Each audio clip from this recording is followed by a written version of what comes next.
All right, guys. Welcome to the first installation of whatever this is going to be. Over here, I'm all about trying to trade and have some fun. I don't know what you guys are trying to do. I'm trying to make money on the side while I'm at my regular job, trying to figure out some swing trades because I don't have $25,000 in my account. I'm not some big shot. Not yet, but that's the goal. So on this channel, what we're going to talk about is, I'm just an average trader, just like the rest of you guys. Um, I might not know absolutely everything that's going on in the stock market. I might not know all the different patterns that there are, all the different indicators and how to use them. But I have learned a decent amount to where I feel like I can be helpful and where we can kind of look at this stuff together and learn. And I think that's the biggest tool that we can all get from all of this. So, with that being said, let's just jump right in.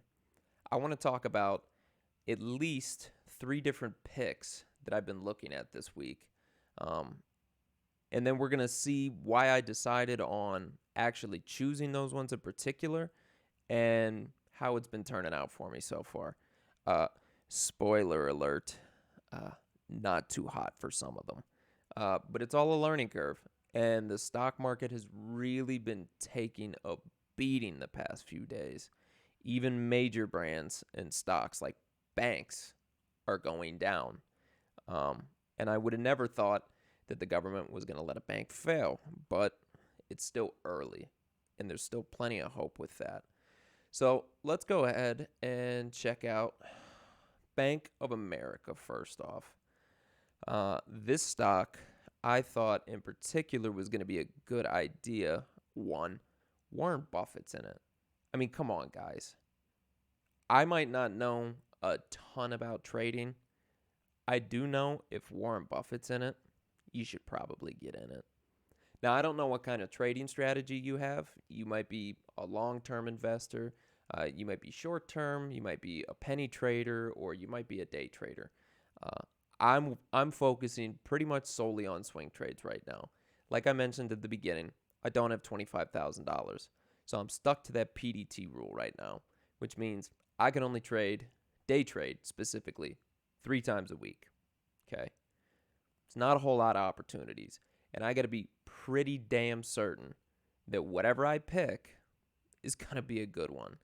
I'm a little bit more of a risky trader right now because my account is so low. And I'm actually trying to go from that $300, which I think it was closer to like $370. I put $70 into Webull and $300 into Robinhood. I had played around in Robinhood before, made some of my money, and then cashed it out, and then started over at this. So I'm just playing with gains here. And I want you guys to know I'm not a financial advisor. Go ahead and read that disclaimer at the bottom. Duh. Okay. So let's look at Bank of America. If we look at my chart right here, I bought in on call options for a strike price at $27.50. Okay. And I think it only cost me around, let's see. So I like to use Webull when it comes to the actual charting. I think that they're way better with more analysis type tools. I like having the candlesticks. I just like the layout better than Robinhood. But let's go ahead and look at my portfolio. And you'll see I had a bad day. This happens. You guys have to realize very quickly, one of the biggest rules I have with any of this, please do not use any money you are not willing to use. That's why I started with the $300 that I already made in gains. I'm not just going to start throwing my own money at this and possibly throw it down the drain, especially when, this is one of the most volatile markets we've ever seen. And we may never see anything like this again. Who knows? But the numbers right now and how it's just constantly moving up and down can get scary. as you can see by what happened to me today. So let's go ahead over to, I think, my account and check out my history. We'll go ahead and check on those Bank of America calls in particular. So you can see right here, that's when I sold 10 contracts. Okay. I sold 10 contracts at 30 cents a piece, $300. Okay. This is where it kind of starts to make me sick, though. I bought 10 contracts, 28 cents. Okay. Let's go to Bank of America real quick. Actually, you know what? It might not show me all of how the options were trading at that point, so I'll just tell you.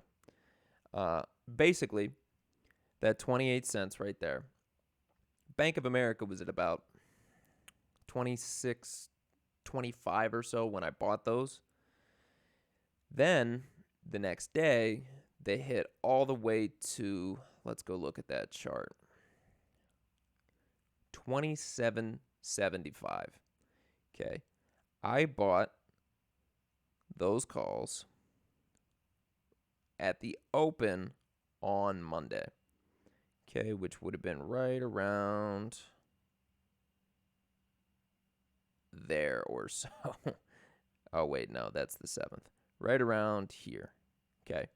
So it was already on an upswing, and I kind of knew that that was coming just by reading the chart a little bit. No, Buffett was in it, like I had mentioned, and, I don't believe that of all things that could possibly go down in this economy right now, that the government is going to let banks fail.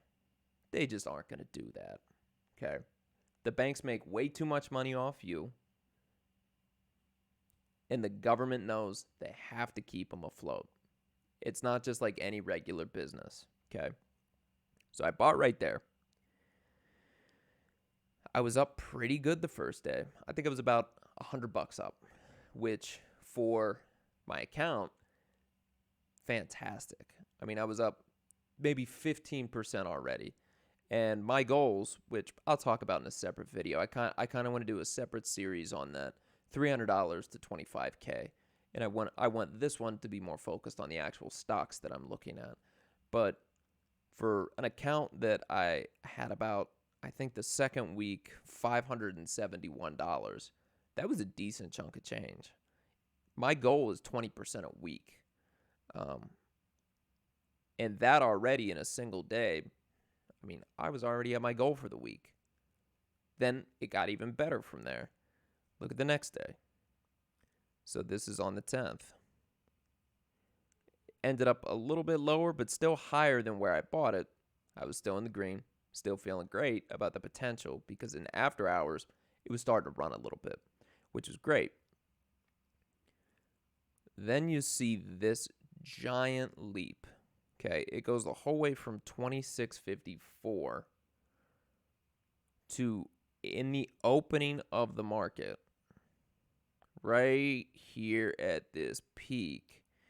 You can tell by candles, and I'm just going to mention this type of stuff for you guys in case you're new to trading. This top of this candle here means that that was the top price that it was at during that time period. And then where the bottom of the candle closes, right here, that little wick here, is the lowest it was at. And then the very red right there is where it actually closed before it went into the next candle. So it was the whole way up to 27.75 at one point. I was up like $550, $600 on that, okay? And I want you guys to hear me loud and clear, okay? This is important. When it comes to gains, come here.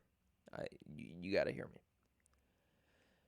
Take them and run, okay? I had doubled my account with a single stock in a 2-day period when my goal was 20% for the week. And I got greedy and I thought to myself, Zach, come on. It could get to $30. You could make a couple $1,000.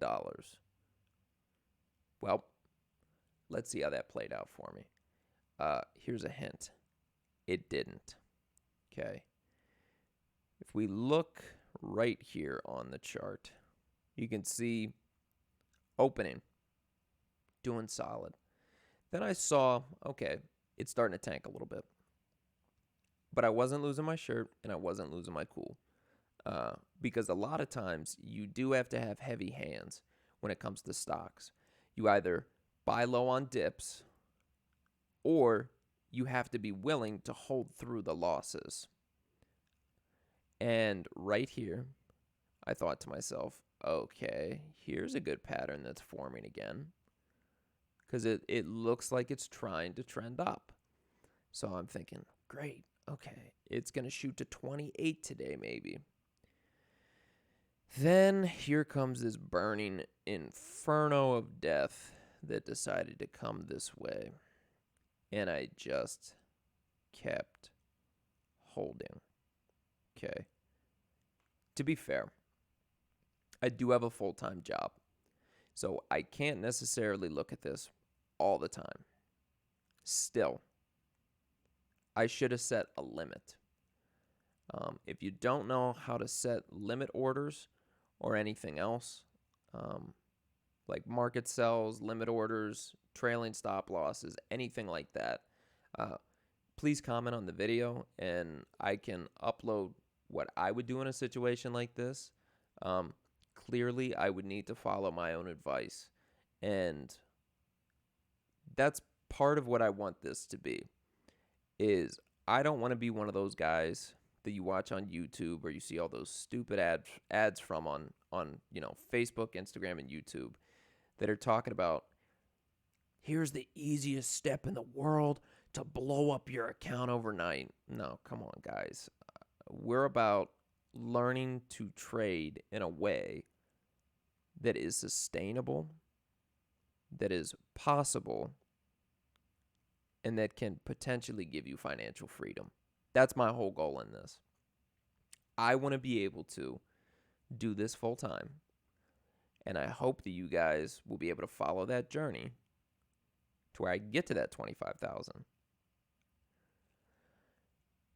And I would have been a lot closer if I wouldn't have gotten greedy on this play. Because I sold it right about there. And if you don't know a whole lot about options, mine were for August 21st. I know a lot of people that are really smart with options want to do months and months and months and months out in advance because there's less potential for the amount you can get from it to dwindle. So options are all about volatility, okay? The more volatile the stock, the better chance you have of making a ton of money or losing it all. That's why it's so important that you get into ones that you are pretty sure about. And I don't want any of you guys to just buy 10 contracts and think to yourself, man, this is a great idea. I can make $1,000 in 15 minutes. Yeah, but you can also lose all of it in 15 minutes. So you just have to really trade wisely with this. And I sold there. And the crazy part is this is still 25 cents or so above where I had bought it. Okay. But it was 2 days later, 2 days closer to that August 21st, which meant my contract was worth less. So on that first day, that same price point was worth about $80. Now it was worth $30. So I didn't lose money on the trade, but it certainly could have gotten a lot better for me. And it did, and I didn't take the opportunity to take it. So, there's a trade that I at least made money on. Let's go look at another one real quick. Let's talk about Kodak. So, everybody knows about this crazy thing that happened a couple weeks ago when Kodak announced that they were just done with cameras, which I thought was one of the craziest things in the world. But when you think about it from, a money-making standpoint, makes a whole lot of sense. Because what plays are working right now? Pharmaceutical type ones. Okay. So they decided, hey, it'd be great. Let's just do stuff that involves COVID instead. Okay. That stock went from, I believe, $3 to $59 at its height. Okay. And I'm going to suggest something for you guys if you're really new to trading, or if you want to test out, how well you would actually do if you were going to do this full time, or if you wanted to, just train, I guess, in a weird sense, before you actually start putting your own money at this. I've used with Webull before paper trading, and I put $25,000 in there and traded like I normally would, with the exception of being able to actually move in and out and scalp stocks and do things like that all day long. And I did it for a week to see what I could do. And that $25K got me $12,000 in profits. Okay. The next week, I wanted to test, okay, so I have a full-time job. Let me see if I can just trade a little bit in the morning and then go to my job until I'm comfortable enough to where, I'm making enough money on the stock market now that maybe this should be my main focus. Okay. And I found Kodak that day. And I bought in at about $29. Okay. At that point, it was already up. I mean, almost 1,000%. So I probably looked pretty dumb to some people for a second there. And then once the news came out that they were potentially getting a government grant, all hell broke loose. And I sold it at the absolute tip. And if we look here at the chart real quick, you see that 59.98? That's when I sold. And in one trade, in one day, with, I think I had only used about $5,000 of the 37. So what is that, like a seventh of what my overall account was worth? Okay. I made 10 grand. One trade. Okay. This stuff is possible. You just need to know when to get in and when to get out. Not to do anything that makes you overly uncomfortable, so that, don't put yourself in a bad spot, especially if you don't have the day trades. I purposefully didn't buy into that with my regular account. It was too risky. Didn't have any day trades. I wasn't willing to throw it out there and then it potentially go the whole way back to $3 by tomorrow when I could actually sell. Okay. So I did this instead. I bought an options play for Kodak. And I'll show you in my Robinhood account how great that's performing right now. Newsflash, this one is not doing well either. And again, this is why I'm doing this, to show you there's all these guys out here telling you how incredible their trades are. They're only showing you their gains, all those things. I'm going to be real with you. I make stupid plays. I probably make more dumb plays than I make good plays. The good plays I do make are home runs usually. My goal is to try and get more consistent, not just with home run plays, but just even smaller game plays. Like, I should have got out of that Bank of America. That's something I'm not ever going to do again. You know, I saw the potential, and I had my head in the clouds too much, and I got greedy. Okay. Right now, my account would be sitting double right now, and it would be halfway through the week. Instead, I've lost all the gains that I made from last week. So there's a IBIO up here. Okay. Now, I'm going to be honest. This one is dangerous, and we'll get back to that. You can see how down I am here. KODK, however, here's where I am on here. I didn't buy a ton of this. I only have about 6 shares. You can see right down here that my average cost per share was about 6 cents. Okay.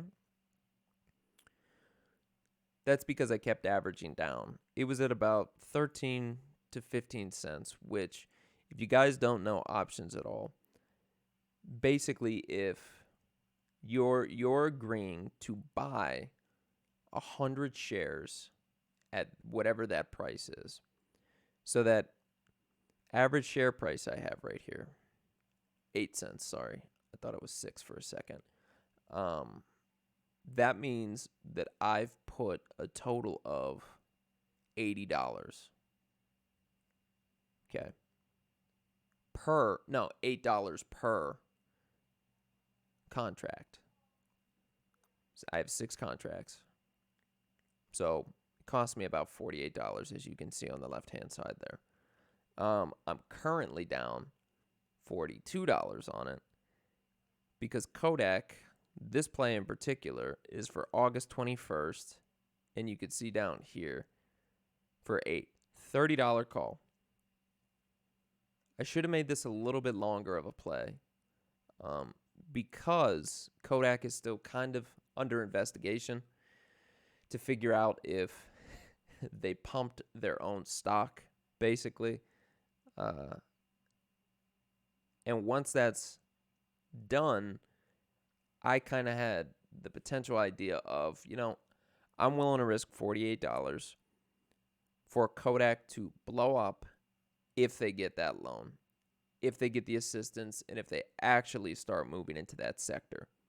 Because, we already saw it go to $60 in a matter of a day. The minute that news would drop, these contracts would be worth an insane amount. So I figured it was worth the risk. And it's really beat me up right now. $42 down. Okay. This one isn't the scariest one, though. Let's talk about pharmaceuticals still. We moved from banks to KODK, going from, a camera company to potentially a bio stock, which remains to be seen depending on what the investigation finds out. But let's go to IBIO on this chart real quick. If you guys don't know what IBIO is,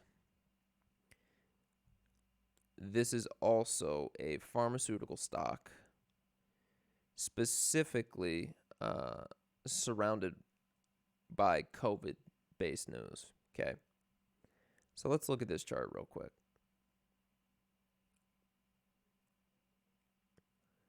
So this guy was the whole way at $7.40 back on July 20th. Okay. back when I had heard about this, I didn't take it too seriously. It was about a 50-cent stock back then, so a real penny stock. And then news started to come out. Then I started to look at some of the DD, which is due diligence. For those of you that don't know, basically just people looking at research for different companies, okay? And I was like, okay, this is a pretty good idea. This might be something that I want to put my money into. So I did swing it for a little bit, back when it was in like the $2 range. And it just so happens it's back in that range now. You can even see where I put a resistance line at that 340, okay? I did that from a while ago. And then look what happened when it went from that 340. It went from about $4 straight to $6.50. Okay. That would have been great to stay in. I moved my money and did other things with it instead. Still made good money, so I can't complain. That's another thing you guys are going to have to learn pretty quick. You can't have FOMO with these. You know, I thought for about 10 seconds, I really wish I would have stayed in there. But I moved on, and that's fine. You have to be okay with that type of stuff at the end of the day. But instead, now, I decided I'm going to buy options for this. I'm on an options kick right now. I've learned a decent amount about options. I played a couple Mara options last week, which I'll talk about in my other video. But this one kind of stood out to me since this is a COVID-based play. And we just saw that Russia, quote unquote, supposedly has a COVID vaccine. Okay, sure. Basically, the New York Times has agreed that it's just a stunt. You know, Putin's just trying to build himself up at this point. Fine. Okay. This, as you can see, over the past week or so, has really bottomed out. We haven't seen these types of numbers for a very long time. Let's go to the daily chart, actually. This might be more helpful to understand where we're at here. See those lines of resistance that I put up here? Those were from when I first heard about it, which was way back there. And then as it broke through those resistance lines, you see those giant jumps. And I'll do a video another time talking about those types of things so that you guys can figure out, you know, the best way to tell if you should get into a stock, get out of a stock, when you should, you know, buy more in a dip scenario, or if it's just going to keep plummeting and you need to get out. So this is where we are right now. Okay, we're looking really, really, really red the past few days. Okay, we're below that resistance line. We're down at 245 right now. And the next level or floor is down at about 186. So around 186 to $2 range. It's not anything like pinpoint accurate, but my thought process is I think it's going to go into a reversal before that. My hypothesis could be completely wrong, but I was looking at this chart today. You know, this, where it dropped off here. I bought the options. Let's just go to it and I'll show you. I bought the options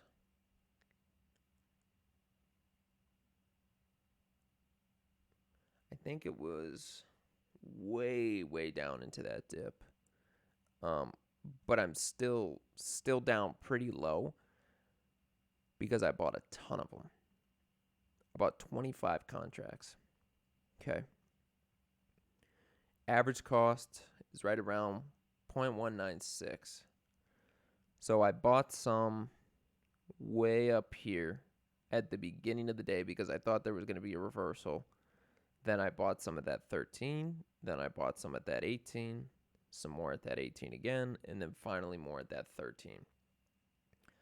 Right now it looks like I'm down pretty heavy, which I am. But let's say this goes to $3 by the end of the week. Okay. My options are for a $5 call for IBIO by the 21st. That's next Friday, I believe. All it has to do, every single one of these pennies on here, so if it goes up to, my break even's right around 20 cents. Okay. If it goes to 21 cents, I made $25. If it goes to 22 cents, I made 50, so on and so on and so on. If it gets to $3, I think if I did the math correctly, I'll make about $500. And that's not even it going that far.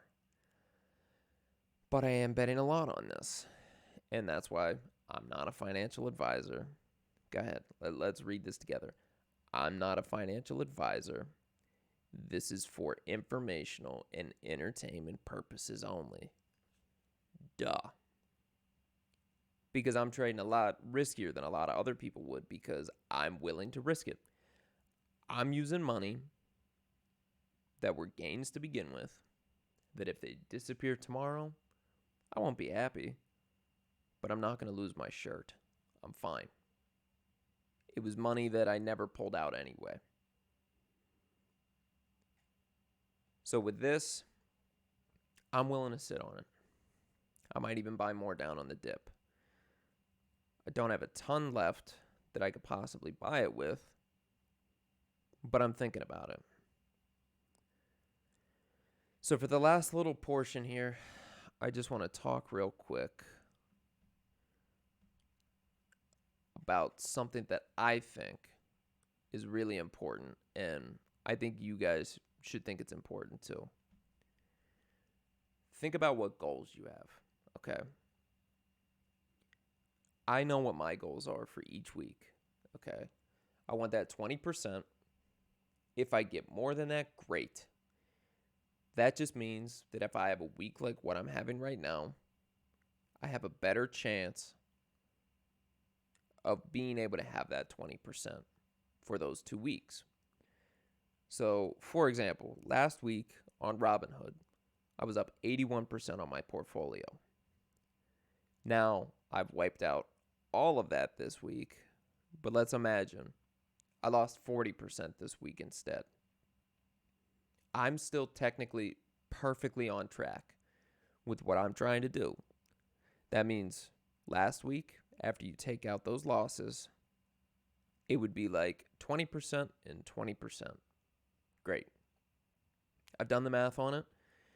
And if I start with that $314, I think was the exact number in Robinhood, by the end of the year, if I go up 20% my portfolio every week, which is possible. I mean, I went up 81% last week.